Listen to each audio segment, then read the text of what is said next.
Hello students, myself Amitabh Soni. मैं biology mentor और आपके सामने आज मैं कुछ बायोलॉजी के इंपॉर्टेंट टॉपिक्स के बारे में डिस्कस करूंगा which is important for the PGT as well as TGT और जो भी जीआईसी वगैरह के जो एलटी ग्रेड्स के एग्ज़ाम्स होते हैं उनके बारे में। ये जो पीजीटी टीजीटी की क्लासेस हैं वो मेरे रेगुलर प्लेटफॉर्म पे टैगोर टाउन प्रयागराज में मैं रन करता हूँ और आज इस प्लेटफॉर्म के थ्रू आपके सामने कुछ इंपॉर्टेंट टॉपिक्स कुछ यूट्यूब पे वीडियोस के थ्रू मैं अपलोड करूँगा। तो मैं चाहता हूँ कि आप लोग इस वीडियोज़ को शेयर करें, लाइक्स करें और मैक्सिमम बच्चों तक पहुँचाएं जो इस बायोलॉजी का प्रॉपर वे में एक बेनिफिट ले सकें। अगर मैं अपने बारे में बात करूँ तो मुझे इस फील्ड में, टीचिंग फील्ड में मोर देन 10 स्टेट्स में मैं पढ़ा चुका हूँ, इंडिया के अंदर और इंडिया के बाहर भी मैं पढ़ा चुका हूँ। मोर देन 21 ईयर एक्सपीरियंस है मुझे। तो मुझे लगता है कि आप लोगों के लिए मैं कुछ बेटर और कुछ अच्छे तरीके से बायो को रिप्रेजेंट कर पाऊँगा, जिससे कि आपका अपना जो बायो की प्रॉब्लम्स है रिगार्डिंग द टीजीटी, पीजीटी और द अदर कॉम्पिटिटिव एग्जाम वो शायद सॉल्व हो जाएगी। ओके, सो आज हम लोग जिस टॉपिक के बारे में बात करें बहुत सिंपलेस्ट टॉपिक है और वो टॉपिक है sexual reproduction in flowering plant से रिलेटेड। ये जो sexual reproduction of flowering plant से रिलेटेड जो टॉपिक है बेसिकली उसके बारे में आज हम लोग बात करेंगे वो है माइक्रोस्पोर। क्या है? माइक्रोस्पोर है बेसिकली। और ये जो माइक्रोस्पोर है, इस माइक्रोस्पोर को आप लोग पॉलन ग्रेन भी बोलते हो। क्या बोलते हैं? Pollen grain.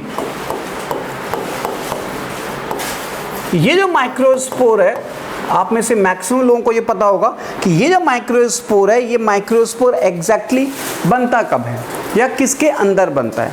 तो हम लोग यहाँ बात कर रहे हैं कि ये जो माइक्रोस्पोर है, ये microspore which is form inside the anther. Anther के अंदर ये माइक्रोस्पोर बनते हैं और ये माइक्रोस्पोर जब बनते हैं तो इनके अंदर, एंथर के अंदर प्रेजेंट होती है माइक्रोस्पोर मदर सेल। अब आप कहेंगे सर ये एंथर क्या है ना? तो ये जो एंथर है ये स्टैमेन जो होता है जिसको हम लोग कह सकते हैं जैसे ये एंड्रोशियम। ये आपका जो एंड्रोशियम है, इस एंड्रोशियम जिसको हम लोग male part of the flower बोलते हैं, दैट ये मेल पार्ट ऑफ फ्लावर के इस यूनिट को हम लोग बोलते हैं stamen. Male part of androecium जो है उसकी यूनिट को बोलते हैं स्टैमेन और इस स्टैमेन का एक पार्ट है जिसको बोलते हैं एंथर, लाइक दिस।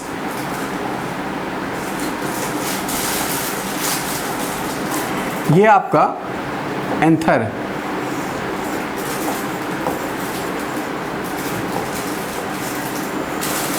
और ये जो एंथर है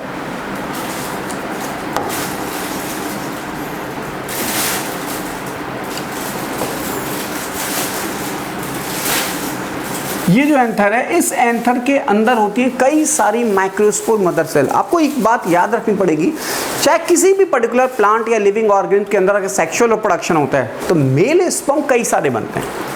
मेल स्पर्म, मेल गैमीट कई सारे बनते हैं और फीमेल गैमीट ऑलवेज सिंगल बनता है। चाहे किसी भी लिविंग ऑर्गेनिज्म की बात करें जो सेक्सुअली रिप्रोड्यूस होंगे उनकी, क्योंकि सेक्सुअल रिप्रोडक्शन के अंदर क्या बनते हैं? गैमीट। तो यहाँ पे जो गैमीट है बेसिकली, या ये जो एंथर है, इस एंथर के अंदर जो माइक्रोस्पोर मदर सेल होंगी, इस माइक्रोस्पोर मदर सेल के अंदर क्या होगी? मियोसिस। और ये माइक्रोस्पोर मदर सेल के अंदर जब मियोसिस होगी तब बनेंगे माइक्रोस्पोर और ये माइक्रोस्पोर वो कैसा होगा? हैप्लॉइड। एक बार में जब इस पर्टिकुलर माइक्रोस्पोर मदर सेल के अंदर जब मियोसिस होती है तो बनते हैं माइक्रोस्पोर टेट्रेड। तो ये जो माइक्रोस्पोर टेट्रेड हैं, आप ऐसे कह सकते हैं कि ये आपका माइक्रोस्पोर मदर सेल है और इस माइक्रोस्पोर मदर सेल के अंदर अगर मियोसिस होती है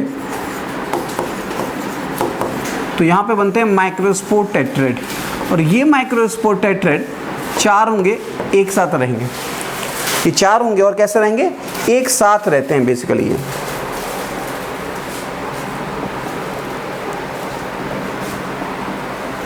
अब यहाँ हम अगर बात करें तो ये जो आपका स्ट्रक्चर आप देख रहे हो, ये माइक्रोस्पोर के ऊपर एक कॉमन कवरिंग है। तो सारे के सारे माइक्रोस्पोर को क्या कर रहा है? कलेक्टिवली एक साथ रख रहा है। तो यहाँ पे जो माइक्रोस्पोर है, इस माइक्रोस्पोर की जो कवरिंग होती है चारों तरफ से जो कवर कर रहा है वो कैलोज की बनी होती है बेसिकली। और ये जो कैलोज की बनी होती है, जब ये डिसॉल्व होगी तो अल्टीमेटली क्या होगा, जब ये डिसॉल्व होगी तो चारों माइक्रोस्पोर क्या हो जाएंगे, अलग अलग। और ये माइक्रोस्पोर आपको जो दिखाई देगा वो कुछ ऐसा दिखाई देगा। और इस माइक्रोस्पोर के अंदर यहां पे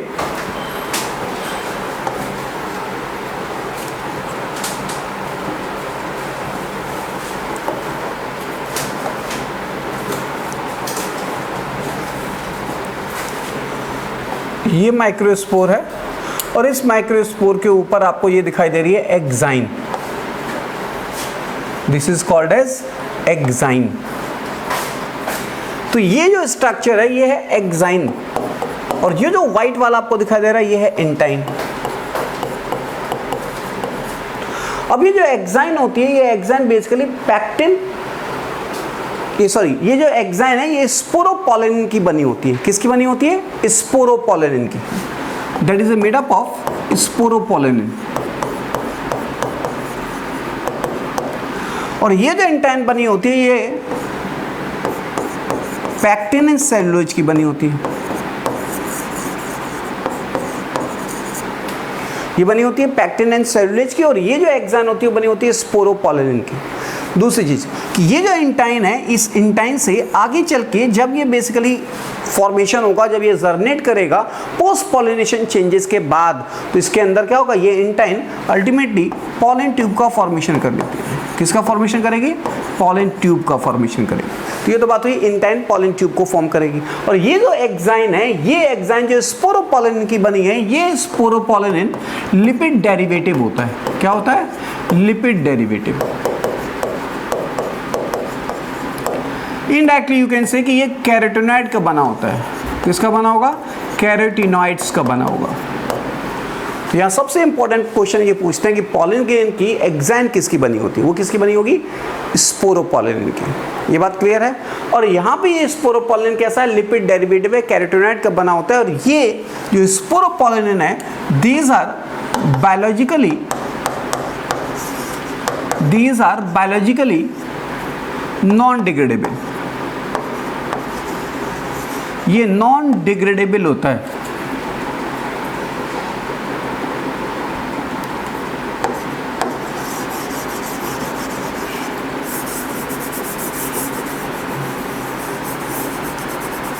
हम लोग यहाँ बात कर रहे थे कि ये जो बेसिकली स्पोरोपोलेनिन है, क्योंकि यहाँ पे बड़ा अजीब सा कलर और पेन जो है वो थिक हो गया था, इसलिए इसको मैंने वॉश कर दिया।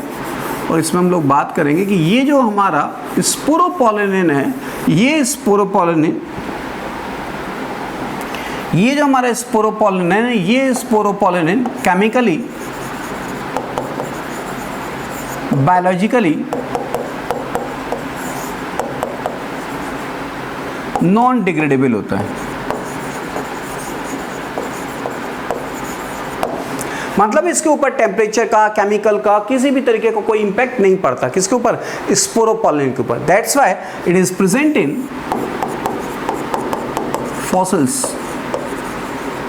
ये जो फॉसिल्स रिकॉर्ड होगा उसके अंदर भी ये हमारे स्पोरोपोलेनिन देखने को मिलेगा। सो ये this is a very important point for the exam point of view. ये जो एक्साइन होती है, अगर इस एक्साइन को और थोड़ा सा डिफाइन करें तो यहाँ पे जो एक्साइन है बेसिकली वो 3 पार्ट में डिफरेंशिएट होती है, मतलब which is consist of 3 part. इसको हम लोग बोलते हैं टैक्टम,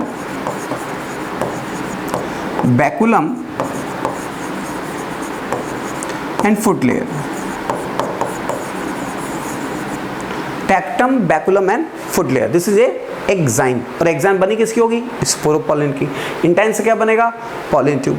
अब जब इसके अंदर जर्मिनेशन होगा अल्टीमेटली, तो क्या होगा कि ये पॉलन ग्रेन इनिशियली जो माइटोसिसली डिवाइड करेगा, माइटोटिक डिवीजन होगा, जिसको हम लोग बोलते हैं हिंदी में सूत्री विभाजन। और जब इसके अंदर माइटोटिक डिवीजन होगा तो 1 से 2 सेल्स बनती है, जिसको हम लोग बोलते हैं वेजिटेटिव सेल और जनरेटिव सेल, लाइक दिस।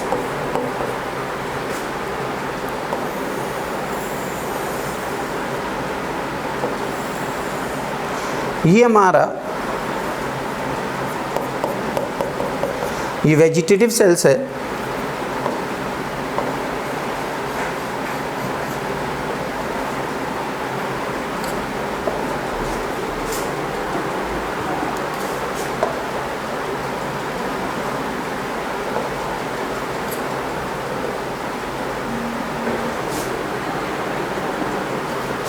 ये हमारी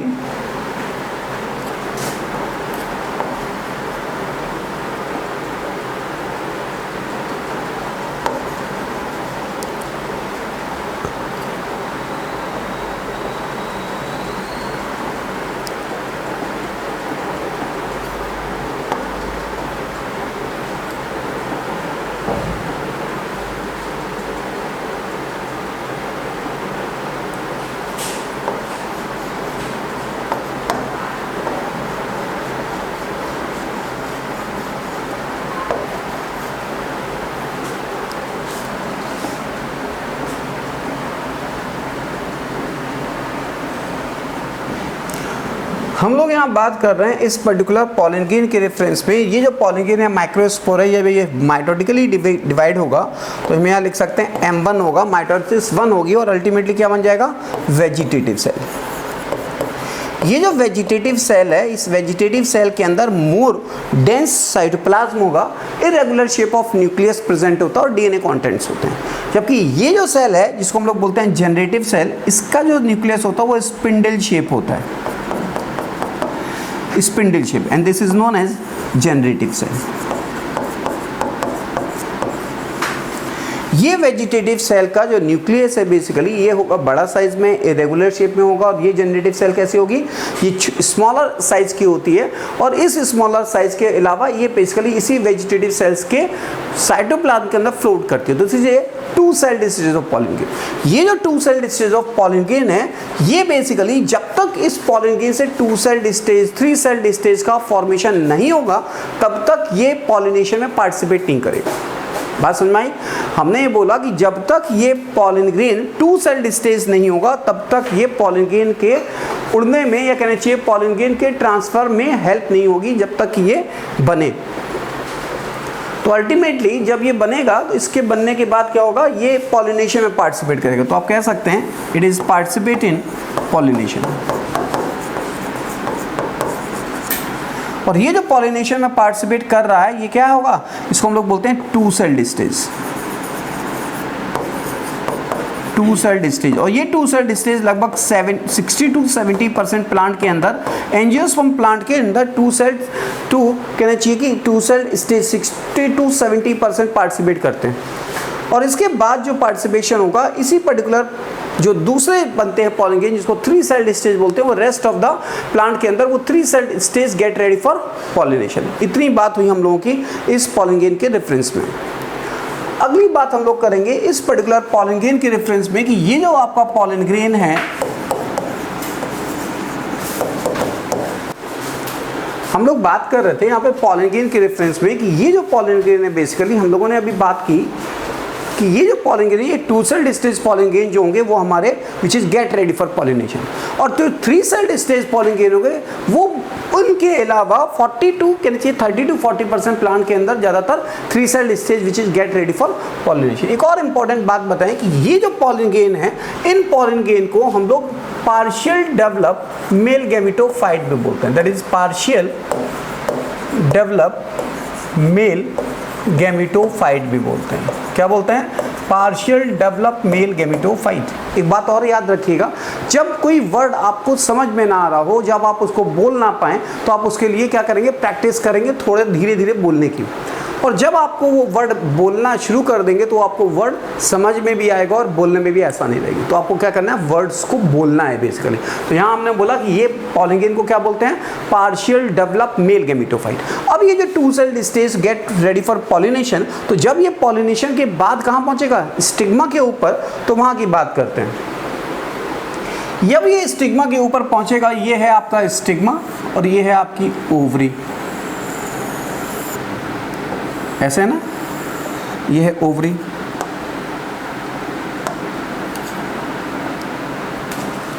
तो जहाँ यहाँ पे ओवरी की अगर बात कर रहे हैं तो ये कुछ इस तरीके से, अगर ये पेडिसल है तो यह हमारा ओव्यूल प्रेजेंट है। और यहाँ पे जब हमारा ये आएगा, यहाँ पे ये पॉलन ग्रेन पहुँचा, जब ये पॉलन ग्रेन यहाँ जर्मिनेट करेगा, क्योंकि ये pollen grain two celled stage यहाँ पे जब पहुँचा है तो यहाँ पे दो सेल होंगी। तो इस पॉलन ग्रेन के अंदर अगर हम लोग बात करें तो ये पॉलन ग्रेन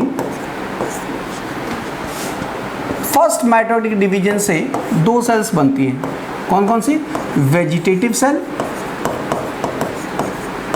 और जनरेटिव सेल। वेजिटेटिव सेल और जनरेटिव सेल।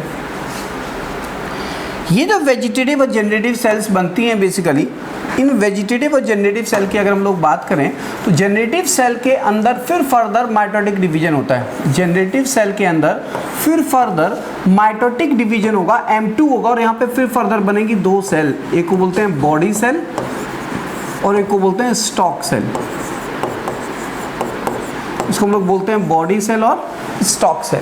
और ये बॉडी सेल से आगे चल के दो मेल गैमीट बनेंगे नेक्स्ट माइटोटिक डिवीजन। बात क्लियर है? इस बॉडी सेल के अंदर फिर फर्दर क्या होगा? माइटोटिक डिवीजन होगा और कितने मेल गैमीट बनेंगे? दो मेल गैमीट का फॉर्मेशन होगा। क्या बनेंगे? दो मेल गैमीट। और ये दोनों के दोनों मेल गैमीट कैसे होंगे? नॉन मोटाइल होंगे। दोबारा सुनिएगा ध्यान से। हमने ये बोला कि ये जो पॉलन ग्रेन है, इन पॉलन ग्रेन के अंदर क्या हो रही है? माइटोसिस हो रही है। That is M1 means mitosis, mitosis 1। और ये जो माइटोसिस हो रही है, ये माइटोसिस अल्टीमेटली क्या होगा कि यहाँ पे जो माइटोसिस होगी, ये माइटोसिस अल्टीमेटली M1, M2 और M3 तीन बार इस माइक्रोस्पोर के अंदर माइटोसिस होगी, तब बनेगा मेल गैमीट। और ये जो पॉलन ग्रेन के अंदर इंटाइन थी, वो क्या बनाएगी? Pollen tube. तो जब ये पॉलन ट्यूब बनेगी तो आप ऐसे याद रखेंगे, ये जो पॉलन ट्यूब है, जब ये पॉलन ट्यूब बन जाएगी इस पॉलन ग्रेन के अंदर, तो ये आपकी ऐसे अंदर एंटर करेगी, है ना। और यहाँ जब पॉलन ट्यूब अंदर एंटर करेगी तो इसके पास क्या होंगे? दो मेल गैमीट होंगे, लाइक दिस। दिखाई दे रहा होगा आपको। ये क्या है? ये दो मेल गैमीट हैं, इसलिए मेल गैमीट। एक और इंपॉर्टेंट पॉइंट याद रखिएगा, दिस इज ए स्टिग्मा। ये इंपॉर्टेंट नहीं है, ये स्टिग्मा, ये स्टाइल और ये ओवरी, है ना। तो यहाँ पे जो स्टाइल होती है बेसिकली ये सॉलिड होती है। कैसी होती है? सॉलिड स्टाइल होती है। अगर हम यहाँ कहें कि ये जो स्टाइल है, ये स्टाइल कैसी होगी? सॉलिड होती है। और ये पॉलन ट्यूब के यहाँ पे कुछ स्पेसिफिक केमिकल सब्सटेंस रिलीज करते हैं, लाइक कैलेज। और ये केमिकल सब्सटेंस क्या करते हैं? इस स्टाइल को डिसॉल्व करते हुए जाते हैं। और जब ये डिसॉल्व होगी तो ये पॉलन ट्यूब आपकी कहाँ चली जाएगी? अंदर पहुँच जाएगी। और अल्टीमेटली जब ये पॉलन ट्यूब इस पर्टिकुलर ओव्यूल के, ये पॉलन ट्यूब है, ये पॉलन ट्यूब ऐसे अंदर यहाँ पहुँचेगी और यहाँ क्या करेगी? दो मेल गैमीट को डिस्चार्ज कर देगी। ये बात क्लियर है? तो हम लोग यहाँ बात कर रहे हैं पॉलन ग्रेन के रेफरेंस में। इस पॉलन ग्रेन की स्टडी को हम लोग पैलिनोलॉजी बोलते हैं। पॉलन ग्रेन की स्टडी को पैलिनोलॉजी बोलते हैं, that is study of pollen grain. मुझे ये बात पहले ही बता देनी चाहिए थी, लेकिन मुझे मिस हो गई। तो ये पॉलन ग्रेन की स्टडी क्या बोलते हैं? पैलिनोलॉजी।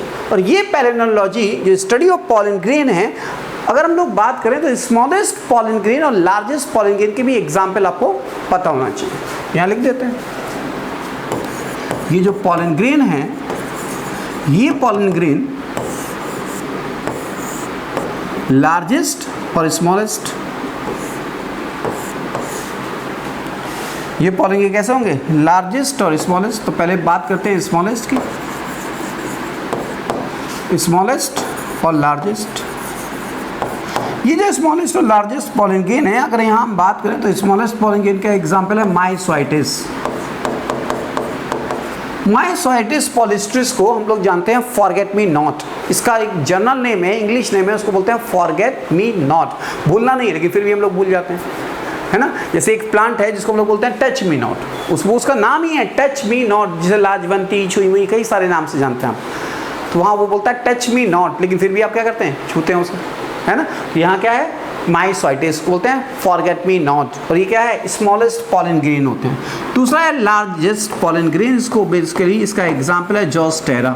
ये भी एंजियोस्पर्म प्लांट है, मेरीन एंजियोस्पर्म प्लांट है। और ये जो जोस्टेरा है, ये जोस्टेरा कैसा है? लार्जेस्ट पॉलन ग्रेन का एग्जाम्पल है। तो यहाँ तक बात क्लियर हुई कि ये हमारे पॉलन ग्रेन के अंदर 3 बार माइटोटिक डिवीजन होगा तो क्या बनेगा, 2 मेल गैमीट बनेंगे, और दोनों मेल गैमीट कैसे होंगे, नॉन मोटाइल होंगे। दूसरी चीज कि यहाँ पे जो पॉलन ग्रेन है उनके स्मॉलेस्ट और लार्जेस्ट पॉलन ग्रेन के एग्जाम्पल, ये बात क्लियर है।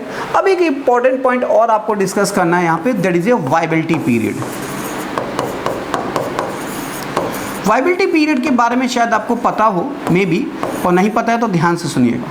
यहाँ पे जो वाइबिलिटी पीरियड की बात हो रही है वो वाइबिलिटी पीरियड ये है कि जब पॉलन ग्रेन बनते हैं और उड़ के पहुँचते हैं स्टिग्मा के पास, तो उसका एक पीरियड होता है फिक्स। उस पीरियड के अंदर अगर वो जर्मिनेट यहाँ पहुँच के कर गया तब तो ठीक है, और अगर वो जर्मिनेट नहीं किया तो उस पर्टिकुलर पीरियड के बाद वो जर्मिनेट नहीं कर सकता, उसकी डेथ हो जाएगी। वो उसी को बोलते हैं वाइबिलिटी पीरियड। वाइबिलिटी पीरियड का मतलब एवरी पॉलन ग्रेन के पास क्या होगा, एक स्पेसिफिक जिंदा रहने की पीरियड होगी, जिंदा रहने का एक टाइम होगा। तो जब वो पॉलन ग्रेन यहाँ पहुँचेगा तो यहाँ कुछ प्लांट के अंदर जैसे व्हीट और राइस के अंदर आधा घंटे का टाइम होता है, केवल आधे घंटे का, और आधे घंटे के अंदर ये हम पॉलन ग्रेन पहुँचेंगे और वो क्या करेंगे, जर्मिनेट कर जाएंगे। अगर जर्मिनेट कर गए तो ठीक है, और नहीं जर्मिनेट किए तो कुछ होगा नहीं। ये मेल गैमीट उसके अंदर, क्योंकि ये मेल गैमीट बनेंगे कहाँ, यहाँ बनेंगे अंदर, पोस्ट पॉलिनेशन चेंजेस के बाद। इसको बोलते हैं दैट इज ए, इसको हम लोग कह सकते हैं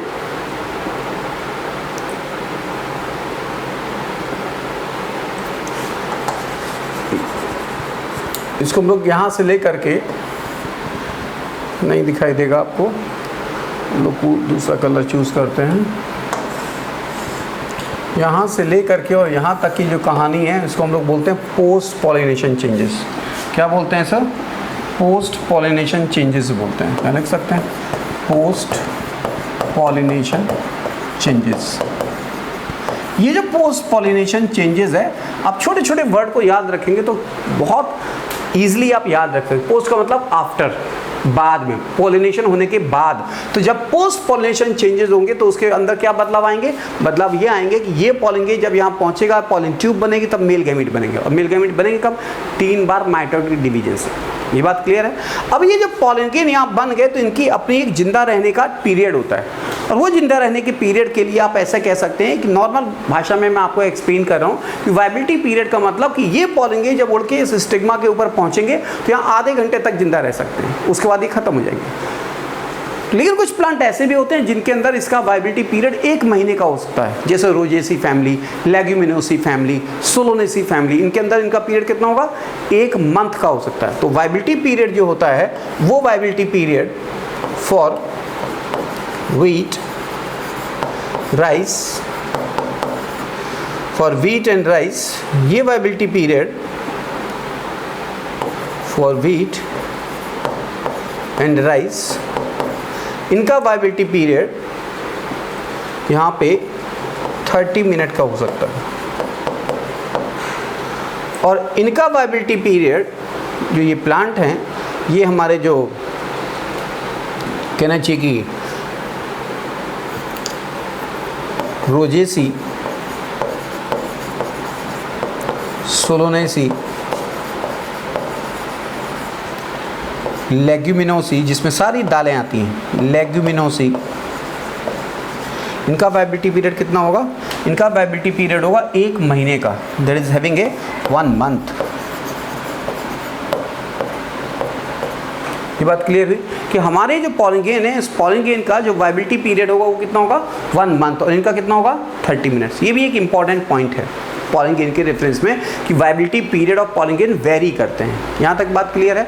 अब आगे हम लोग बात करते हैं कि ये जो पॉलन ग्रेन होते हैं, ये pollen grain which causes A allergy, ये क्या करेंगे, एलर्जी कॉज करते हैं, ब्रोंकाइटिस कॉज कर सकते हैं, रेस्पिरेटरी डिसऑर्डर भी क्रिएट कर सकते हैं, ये रेस्पिरेटरी प्रॉब्लम कह सकते हैं, रेस्पिरेटरी प्रॉब्लम्स भी क्रिएट कर सकते हैं। क्यों क्रिएट कर सकते हैं, क्योंकि ये पॉलन ग्रेन कभी आप हिली एरिया पे गए हो, पहाड़ों पे गए हो, वहाँ देखिएगा जैसे ही आप पहाड़ पे पहुँचते हैं तो आपको स्नीजिंग शुरू हो जाती है, जुकाम शुरू हो जाता है, गले में कुछ खराश होने लगती है। एक स्पेसिफिक पीरियड में आप जाएंगे तब, ऐसा नहीं किसी भी पीरियड में आप जाएँ तो ऐसा होगा, ऐसा नहीं। तो जब आप उस पर्टिकुलर पीरियड में पहुँचते हैं, जब वहाँ पे पॉलन ग्रेन होते हैं, उस टाइम पे ये पॉलन ग्रेन क्या करेंगे, आपकी बॉडी के अंदर एंटर करके एलर्जी कॉज कर सकते हैं, अस्थमा क्रिएट कर सकते हैं, ब्रोंकाइटिस क्रिएट कर सकते हैं। जब जैसे जैसे आप लॉन्ग पीरियड तक रहेंगे और आपकी बॉडी की इम्यूनिटी वीक है तो अस्थमा भी हो सकता है, और नहीं तो नॉर्मली ये एलर्जी और हे फीवर तो क्रिएट कर ही सकते हैं। एक ग्रास है जिसको आप बोलते हैं कैरेट ग्रास, जिसको बोलते हैं पार्थेनियम। पार्थेनियम, ये जो पार्थेनियम है बेसिकली, पार्थेनियम जिसको हम लोग बोलते हैं कैरेट ग्रास,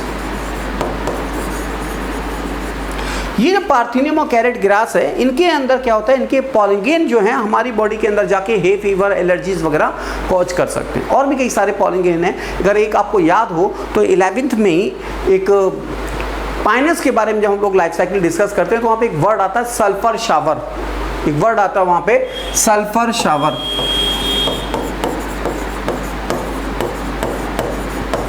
या इसी को हम लोग बोलते हैं गोल्डन डस्ट, इसी को हम लोग बोलते हैं दैट इज गोल्डन डस्ट। मुझे लगा कि गोल्डन डस्ट है तो येलो से लिख देना चाहिए। तो गोल्डन डस्ट और सल्फर शावर ये होता क्या है, जब बेसिकली पाइन ट्री के अंदर या पाइनस के अंदर, इन पाइनस थाउजेंड्स ऑफ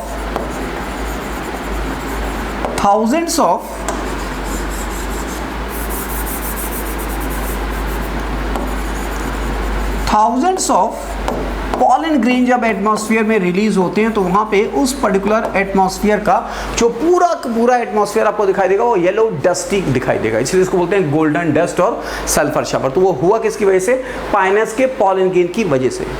ये बात क्लियर है। तो ये क्या करते हैं, क्रिएट करते हैं एलर्जीज। एक और इंपॉर्टेंट पॉइंट है, ये एलर्जी के अलावा बेनिफिशियल भी होते हैं। अगर हमें ये पॉलन ग्रेन मिल जाए तो हमारा बॉडी का स्टेमिना बढ़ जाता है। अगर ये पॉलन ग्रेन मिल जाए, क्योंकि इंडिया में हमारे यहाँ ईजिली शुगर, ग्लूकोज या कहना चाहिए कि जो आपका गुड़ है वो बहुत आसानी से अवेलेबल हो जाता है, लेकिन फॉरेन कंट्री में शहद वगैरह का मिलना थोड़ा सा डिफिकल्ट होता है। और इसके लिए वहाँ पे क्या करते हैं, ये लोग पॉलन ग्रेन की टैबलेट्स को यूज करते हैं। मतलब these pollen grain are used as a food and nutrients, nutrient rich इनके अंदर ये यूज्ड एज ए फूड और द न्यूट्रिएंट रिच सप्लीमेंट्स की तरह इनको यूज करते हैं। इनके लिए कह सकते हैं कि यहाँ पे बेसिकली यहाँ पे क्या मिलता है, इनके लिए यहाँ पे मिलती हैं टैबलेट्स। यहाँ क्या मिलती हैं, इनके टैबलेट्स मिलती हैं और सिरप मिलते हैं। ये जो पॉलन ग्रेन है, इस पॉलन ग्रेन के अंदर अगर हम लोग बात करें तो इस पॉलन ग्रेन में सिंपल सी बात है कि इस पॉलन ग्रेन के अंदर क्या होगा, इस पॉलन ग्रेन के अंदर ये जो आपका पॉलन ग्रेन है, इस पॉलन ग्रेन के बेसिकली यूज क्या है कि वो न्यूट्रिएंट रिच होते हैं, फूड सप्लीमेंट की तरह यूज कर सकते हैं। इनके टैबलेट्स और सिरप मार्केट में अवेलेबल है। इनके टैबलेट्स और सिरप जो अवेलेबल हैं, which is important for, which is used by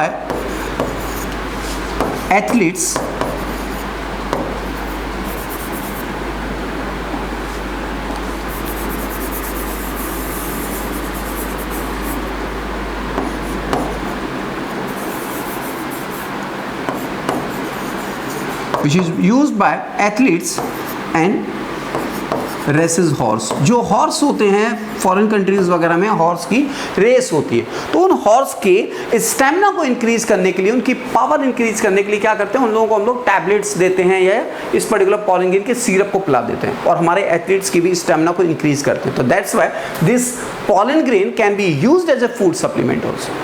अब ये जो पॉलन ग्रेन होते हैं, जरूरी नहीं कि पॉलन ग्रेन आपको अगर वाइबिलिटी पीरियड अगर मिल गया, ये वाइबिलिटी पीरियड अगर आधे घंटे में आपका हो गया तो ठीक है, अगर मालूम नहीं हुआ तब। तो हम लोग क्या करते हैं, इस केस में हमारी रिक्वायरमेंट होती है कि अगर हमारे क्रॉप का पॉलन ग्रेन अगर हेल्दी होगा, मेल गैमीट हेल्दी होगा, तो हमारे आगे आने वाली जनरेशन में कैसे होंगी, हेल्दी। फॉर एग्जाम्पल एक वीट का एग्जाम्पल लेते हैं कि अगर हम पंजाब का एक गेहूं का मेल गैमीट उसको हम यहाँ ले आएँ यूपी के अंदर, और उस मेल गैमीट को आर्टिफिशियली किसी तरीके से हम यहाँ पे फीमेल बॉडी के अंदर या फीमेल गैमीट के बाद फ्यूज करा दें, तो वहाँ जो गैमीट्स के फ्यूजन से जब फर्टिलाइजेशन होगा, एम्ब्रियो बनेगा ज़ायगोट के बाद, तो कैसा होगा, हेल्दी। तो ये जो पॉलन ग्रेन होते हैं, such pollen grain can be stored in liquid nitrogen at liquid nitrogen at -196 degree Celsius, liquid nitrogen at -196 degree Celsius. इस पर्टिकुलर -196 डिग्री सेल्सियस टेम्परेचर पे अगर हम इस पॉलिन को स्टोर कर लें तो may be used in pollen grain, pollen bank में हम लोग इनको स्टोर करते हैं। इनको हम लोग क्या करते हैं, pollen बैंक में इसको हम लोग स्टोर कर देते हैं। और जब pollen बैंक में हम लोग इसको स्टोर करते हैं तो may be used in the pollen bank for किसके लिए, for क्रॉप इंप्रूवमेंट। तो जो क्रॉप इंप्रूवमेंट प्रोग्राम है, अगर हमारे पास कोई हेल्दी पॉलिन ग्रेन है तो उसको हम क्या कर सकते हैं, लिक्विड नाइट्रोजन में -196 डिग्री सेल्सियस टेम्परेचर पे स्टोर कर सकते हैं। ओके, तो आई थिंक आपको ये बात समझ में आई होगी पॉलिन ग्रेन के रेफरेंस में। इसी तरीके की मेरी कोशिश रहेगी कि आप कोई छोटे छोटे इंपॉर्टेंट टॉपिक्स के बारे में मैं आपको यहाँ पे एवरी डे कोशिश करूंगा कि एक वीडियोस आपके लिए पीजीटी, टीजीटी या जो भी टीचिंग से रिलेटेड कॉम्पिटिटिव एग्जाम्स हैं उनके लिए मैं आपको कुछ स्पेशली टिप्स दूँ। अगर आपको ये वीडियो अच्छा लगा हो तो कमेंट बॉक्स में जाकर के आप लोग एक और रिक्वेस्ट दे सकते हैं कि नेक्स्ट अनदर वन टॉपिक जो आपको लगता हो मुझे नहीं समझ में आ रहा है तो आप उसके बारे में भी मुझे कमेंट्स बॉक्स में दे सकते हैं। देन इन कमिंग वीडियोस मैं कोशिश करूंगा कि उन टॉपिक्स को मैं उसको लेकर के और उसके आप एक्सप्लेनेशंस आपके सामने रिप्रेजेंट करूँ। Thank you so much.